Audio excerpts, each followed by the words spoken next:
Hello बच्चों, let's read the question. What is micro propagation? Describe its significance. So बच्चे, जो की concept है इस क्वेश्चन का वो क्या है? The key concept of this question is to understand what is micro propagation. Micro propagation एक टेक्निक है ऑफ द टिश्यू कल्चर. ठीक है, तो हमें इस क्वेश्चन में यही अंडरस्टैंड करना है कि माइक्रो प्रोपोगेशन किस तरीके की टेक्निक है, इसमें क्या स्पेसिफिक होता है टिश्यू कल्चर में, इस टाइप के टिश्यू कल्चर में, एंड अगेन इसकी जो सिग्निफिकेंस है उसे भी हमें अंडरस्टैंड करना है. So also the significance of the micro propagation. तो बच्चे, माइक्रो प्रोपोगेशन को हम कैसे डिफाइन करते हैं? It is a tissue culture technique. ये टिश्यूज को कल्चर करने की एक ऐसी टेक्निक है जिसे यूज किया जाता है for vegetative multiplication. This is used for very rapid vegetative multiplication.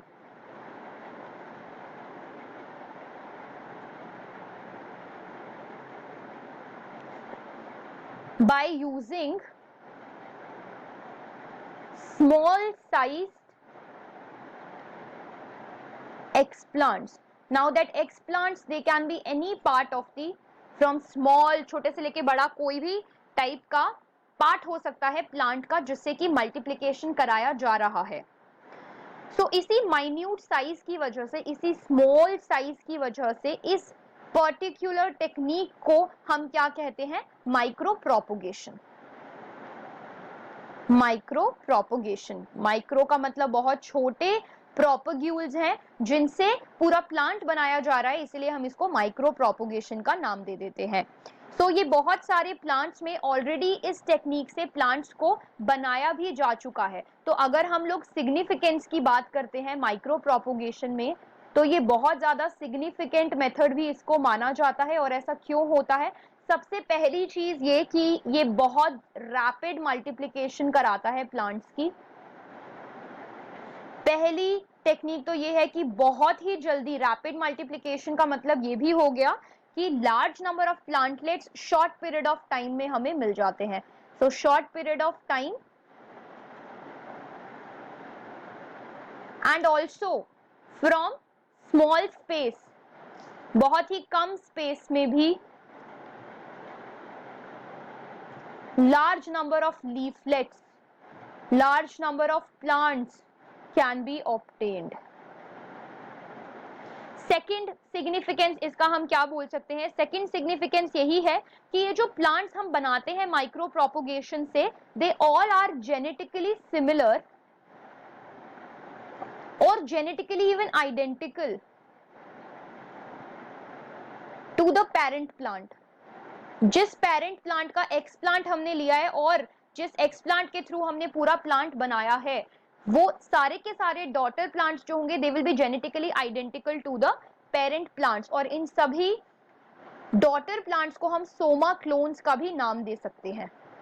They are also known as somaclones. तो इसका एक और सिग्निफिकेंस ये होगा कि पैथोजन फ्री प्लांट्स को भी इससे बनाया जा सकता है.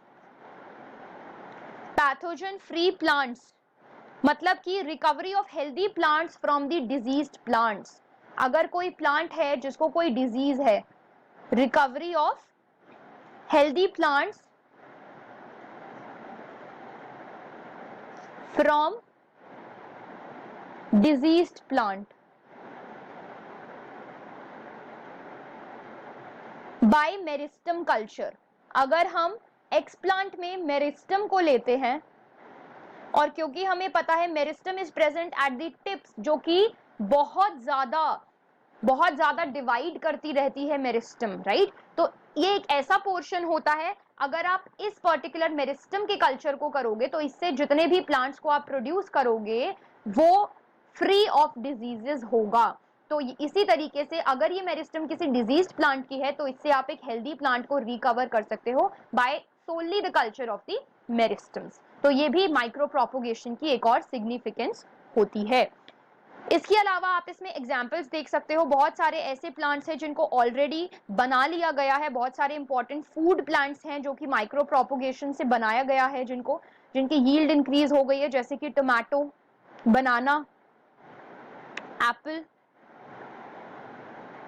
So they have been produced on the commercial scale by using this method. So बच्चे, this is the final answer of our question. What is micropropagation? And also we have described the significance. Thank you. I hope you understood it well. Best of luck.